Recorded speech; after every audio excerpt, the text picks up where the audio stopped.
Not so long ago, in a time not so far away, the internet was in its infancy. And people did normal things like go outside. Y'all remember that? Like before quarantine and, all of this corona stuff. Am I allowed to say that? People did things for attention back then.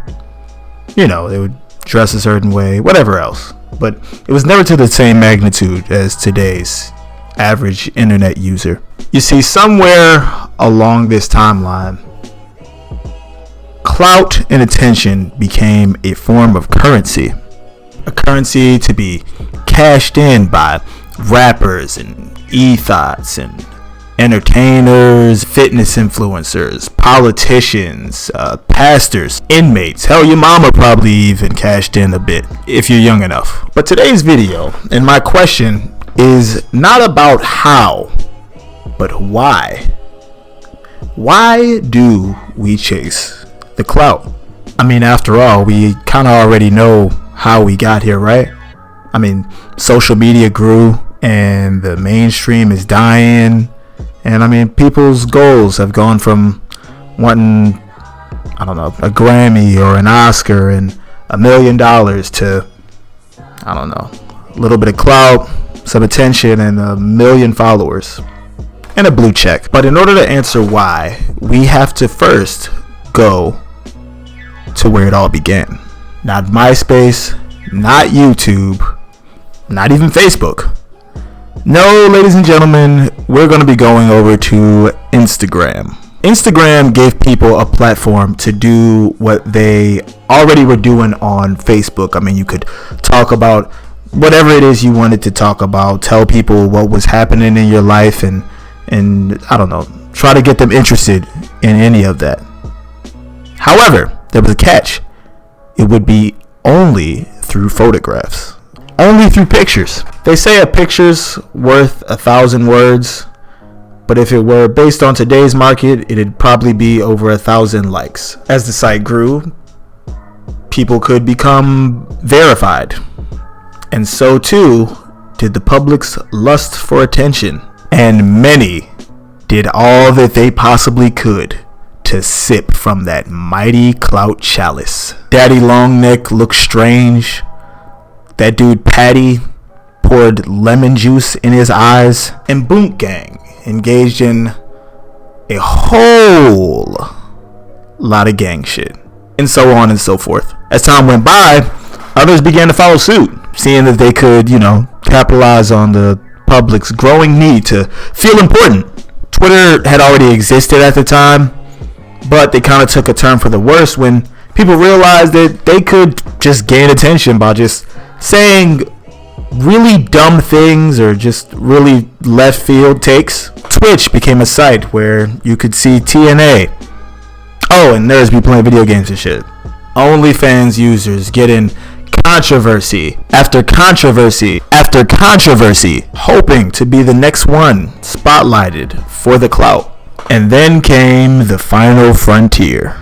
Quite possibly humanity's last stop on the evolutionary timeline. In essence, quite possibly our ultimate undoing. TikTok. Follow me on TikTok. TikTok is where creativity, ingenuity, and most of all comedy go to be beaten within inches of their lives, dragged feet first to the nearest mountaintop and crucified for all to see, and then repeated and repeated and repeated.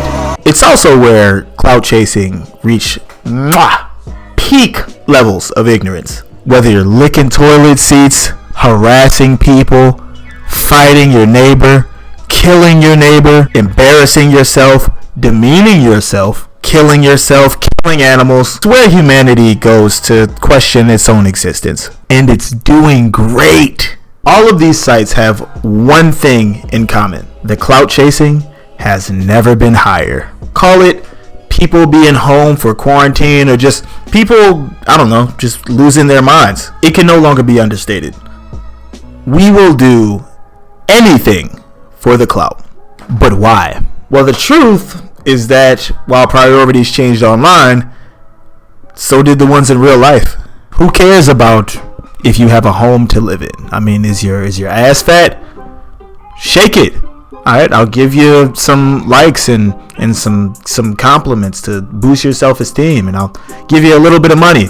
Maybe you'll feel just a tiny bit better about yourself and the fact that you don't really have any real world goals. A lot of us think that the people that we see allegedly getting to the bag can be us, but we fail to realize that a lot of that stuff is cap, is lies, it's fugazi, it's a wazi, it's a woozy.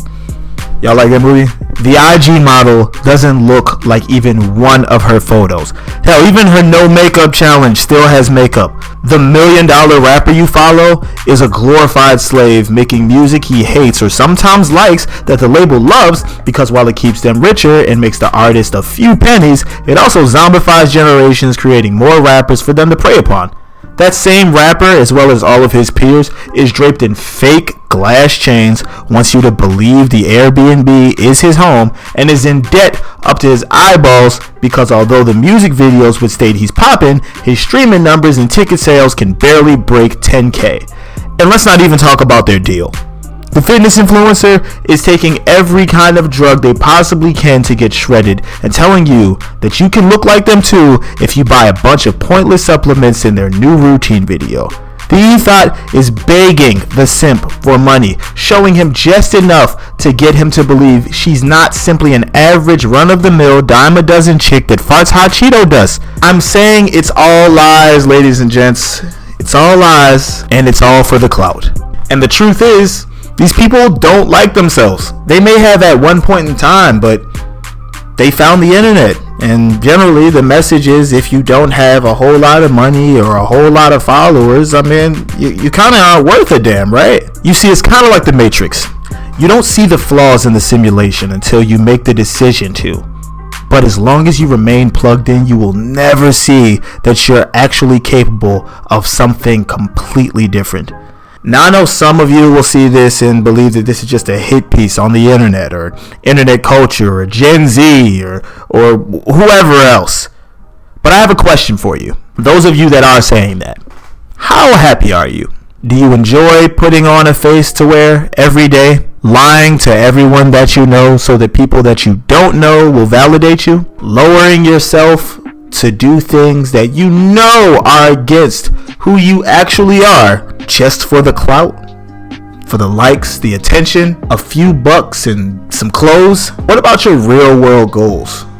What about that house that you want? That spending time with your family, starting a family, having a great relationship, being truly happy is what I'm saying. You see, the trick with clout chasing is just that. They call it clout chasing because you'll never catch it. I'm Mr. A. Be raw. Be easy, drug gang.